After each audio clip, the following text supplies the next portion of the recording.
Briefly to look at what happens to the cyclone or the hurricane after landfall.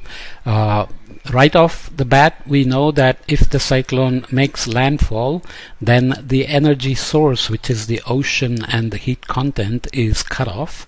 That's the first effect. So the cyclone will weaken. And the second effect is that the ocean is a much smoother surface, and if the winds are dragging the water moves, so the friction overall is much less over the ocean compared to land. And it also depends on the land use type. Forests may have higher friction, mountains may spin off other structures. The weather patterns that get spun off from after landfall will depend on these kinds of details. So those are the key points, but also it depends on how the terrain that is presented to the post-landfall cyclone movement is oriented. For example, the US has large land stretching towards the northwest, as the cyclones are mostly coming up from the southeast, and if they continue to go off, they will often spun off tornadoes in this tornado alley, because the cyclone splits into pieces. There are a lot of rotational structures which can then feed on the moisture source available, and depending on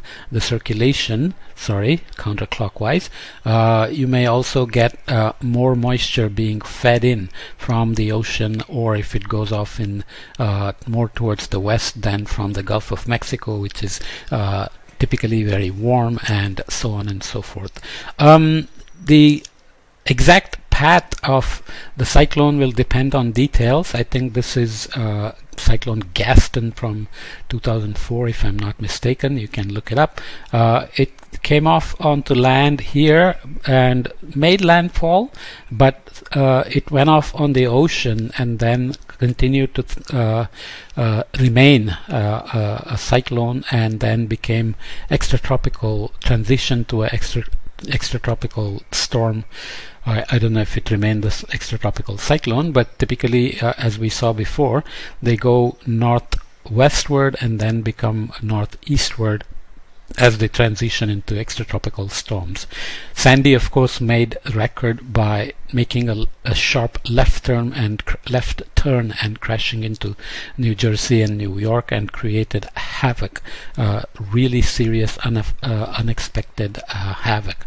I think this is Tropical Storm Helen, which started off in the usual hurricane belt and continued into the typical region where you have warm waters and hurricane potential available in terms of the water above 26 degrees centigrade, and it made landfall over these islands and then went into Gulf of Mexico, which is very warm, entered the US, made landfall, and then went off again onto the ocean and towards the northeast. So islands behave differently compared to land like this, because they are a mix of land and ocean, so you can still have a lot of energy based on the temperatures and hurricane potential, but also because the drag is lower on the ocean parts as the cyclone is trekking along, or the hurricane is trekking along on the islands, and so on. So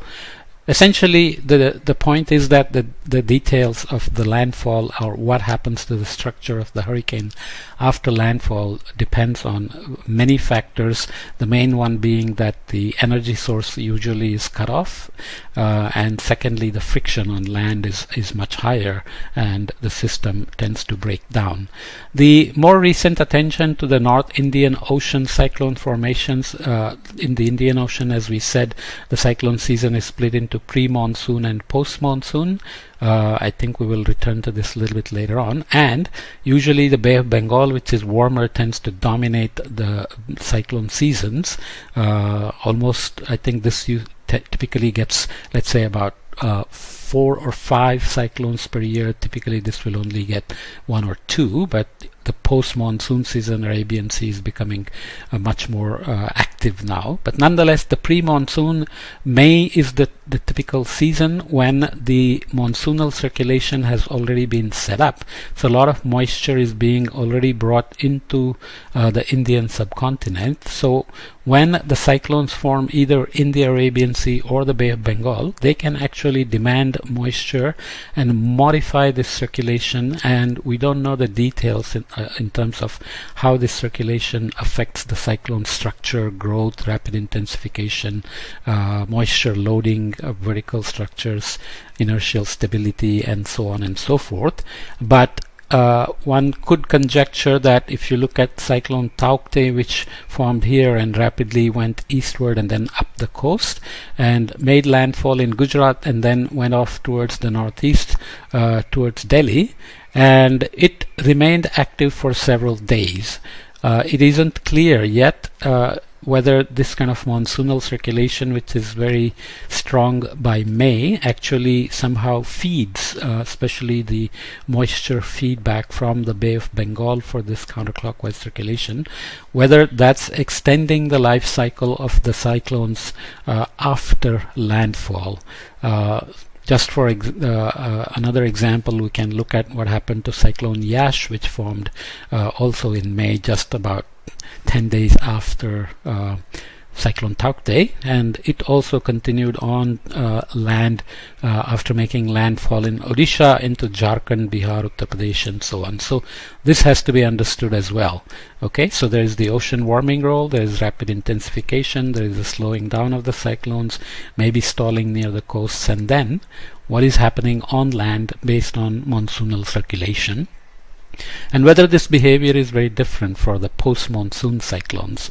And just like tornadoes are kicked off in the US by hurricanes, Cyclone Yash kicked off a tornado-like circulation in West Bengal, in Kolkata, before the landfall happened. So the circulation was already hitting land, and landfall hadn't happened, but the tornado-like circulation kicked off and created massive damages and killed, I think, a couple of people in West Bengal. So all these are critical to watch for, because a lot of the damage by the cyclones and hurricanes can happen after landfall has happened if it continues to spin off tornadoes, high winds, heavy rain, and so on, and it becomes broken into pieces and then spreads its effects far and wide, especially in the plain states of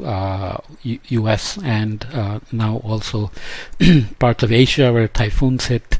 Also typhoons, for example, from in the northwest Pacific can cross islands, Taiwan, Philippines, and so on, and then go on into Korea, Japan, China, depending on how long they last. So this is obviously a very complicated business.